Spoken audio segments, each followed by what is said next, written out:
आपल्या सर्वांचं स्वागत आहे या व्हिडिओमध्ये. या व्हिडिओमध्ये आपण बघत आहोत 2025चा जो नोबेल शांतता पुरस्कार ज्यांना प्राप्त झालेला आहे त्या मारिया मशाडो कोण आहेत, त्यांचा अल्प परिचय. आता मारिया मशाडो या व्हेनेझुएलाच्या प्रसिद्ध राजकीय नेत्या आणि कार्यकर्त्या आहेत. त्यांनी अभियांत्रिकी आणि वित्त विषयामध्ये आपलं शिक्षण पूर्ण केलं आणि 1992मध्ये अँटेनिया फाउंडेशनद्वारे बेघर मुलांच्या शिक्षणासाठी त्यांनी काम सुरू केलं. 2002मध्ये लोकशाहीसाठी सुमेट संस्था स्थापन केली. 2010मध्ये राष्ट्रीय सभेच्या सदस्या म्हणून निवडून आल्या, पण 2014मध्ये सरकारविरोधी मतांमुळे त्यांना पदावरून काढण्यात आलं. नंतर त्या वेंटे व्हेनेझुएला या विरोधी पक्षाच्या प्रमुख नेत्या बनल्या.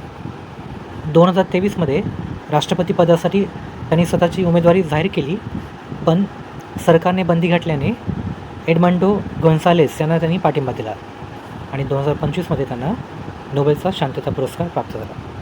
तर हा होता मारिया मशाडो, ज्यांनी 2025चा नोबेल शांतता पुरस्कार प्राप्त केला आहे, त्यांचा अल्प परिचय. धन्यवाद.